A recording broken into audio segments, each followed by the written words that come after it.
Deer juniors, আজকে তোমাদের সামনে আছি এইচএসসির পদার্থবিজ্ঞানের যে টপিক আছে। যে একটু আগে তোমাদেরকে ছাতার অঙ্ক, মানে আগের ভিডিওতে আমি ছাতার অঙ্কটা করছি এবং আজকের ভিডিওতে তোমাদেরকে করব হচ্ছে সেটা হচ্ছে মূলত নদী নৌকা রিলেটেড যে ম্যাথ সেটি।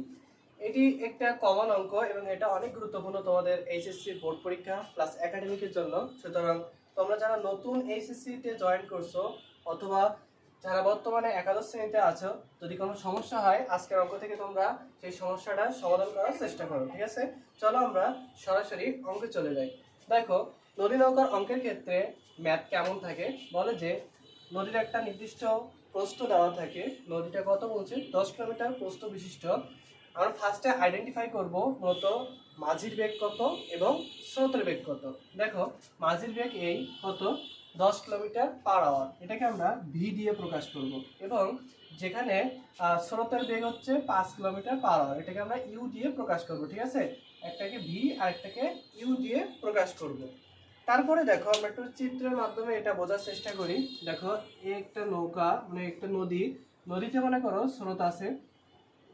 তারপরে কি একটা জিনিস খেয়াল করো, স্রোত এখানে দেখো আমি একটা সোজাসুজি রেখা আঁকলাম, কারণ কি আমাদের কোশ্চেন বলছে মাঝি কত কোণে যাত্রা করলে সোজা অপর পারে পৌঁছাবে। ঠিক আছে, দেখো নদীতে যখন স্রোত কাজ করবে ওই সময় তুমি যদি এখান থেকে যাওয়ার চেষ্টা করো, সবসময় স্রোত তোমাকে ওইদিকে ঠেলার চেষ্টা করবে। এদিকে কি করবে? স্রোত তোমাকে ঠেলে নিয়ে যাওয়ার চেষ্টা করবে।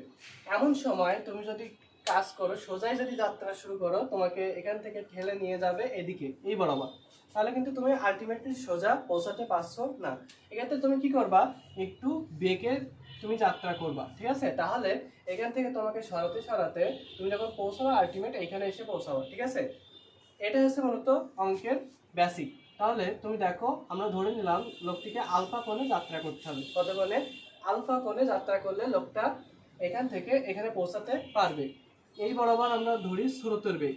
এখন এই স্রোতের বেগটা কত দেওয়া আছে? দেখো তো, স্রোতের বেগ ইউ সমান সমান দেওয়া আছে। দেখো, ইউ সমান সমান দেওয়া আছে আমাদের 5 কিলোমিটার পার আওয়ার। তাহলে এখানে লিখি আমরা 5 কিলোমিটার পার আওয়ার।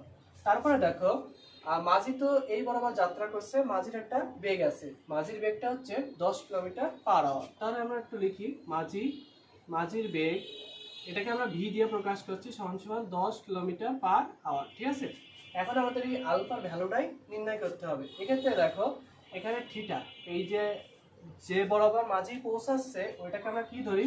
থিটা। আর যে কোণে যাত্রা করছে ওটাকে আমরা কি ধরি? আলফা। দেখো, আমরা অঙ্কে আসি।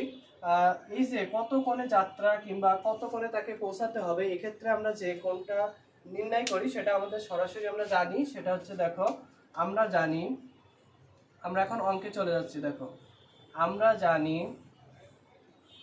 ট্যান থিটা সমান সমান ইউ সাইন আলফা বাই, দেখো আমরা ইউ সাইন আলফা কেন ধরলাম? ইউ সাইন আলফা ধরলাম, দেখো এই বরাবর যার সাথে আমরা কাজ মানে অঙ্কটা করি,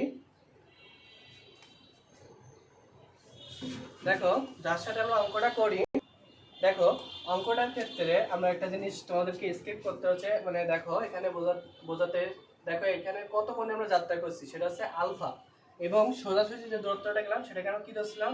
থিটা। এখন দেখো আমরা যে আলফাটা ধরছি কার সাথে? এটা স্রোতের সাথে। ঠিক আছে, তখন এই ট্যান থিটার ভ্যালুটা আমরা লিখতে পারি যার সাথে মানে আলফাটা নিব তার বিপরীতে কি আছে? আমাদের কি আছে? ভি। তার মানে এখানে সূত্রটা আসবে V sine alpha by U plus V cos alpha. ঠিক আছে, এটুকু তো বুঝছো না? দেখো, V sine alpha by U plus V cos alpha, এটাই সমস্যা হয় আমাদের মাঝে মাঝে। দেখো এখানে ভি আর কি আছে? ইউ আর ভি। ঠিক আছে, এখানে কে কার সাথে যাবে? সেক্ষেত্রে আমি বললাম যে আলফা যার সাথে ধরবো সেইটি হবে কি? মুক্ত। দেখো আলফা কার সাথে যাচ্ছে? আমরা স্রোতের বেগের সাথে, তাই ও দেখো মুক্ত।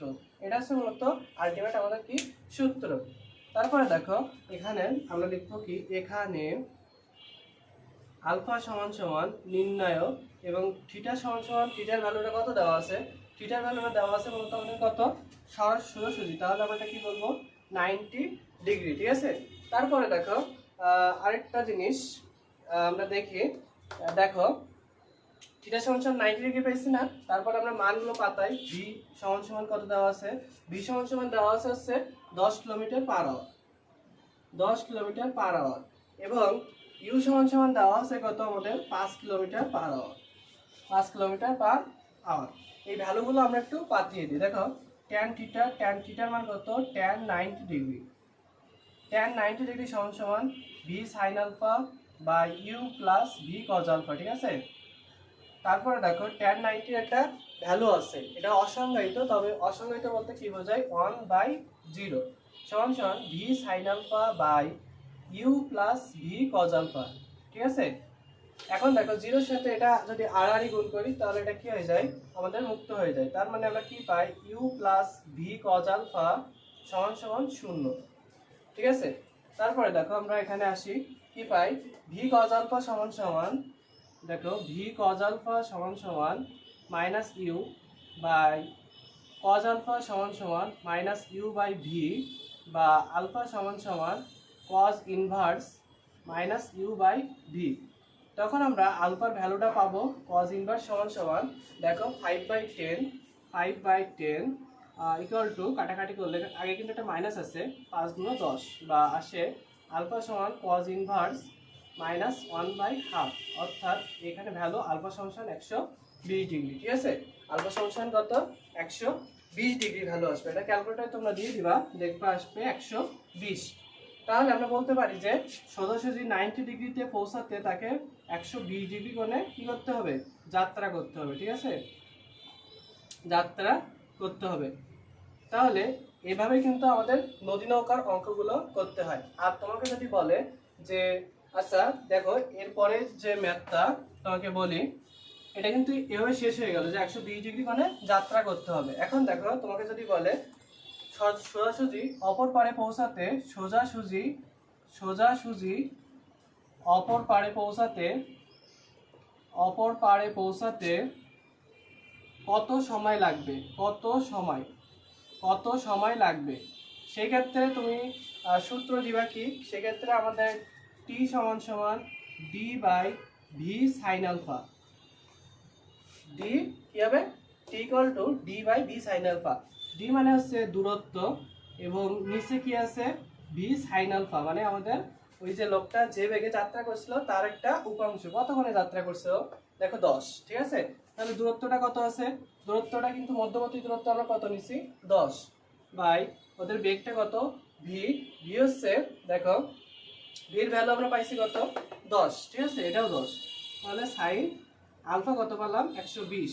তাহলে 10 10 কি হয়ে যায়? কেটে যায়। তাহলে উপরে কি থাকে? 1, এবং সাইন 120 ডিগ্রির ভ্যালুটা তোমরা এখানে পাতাবা।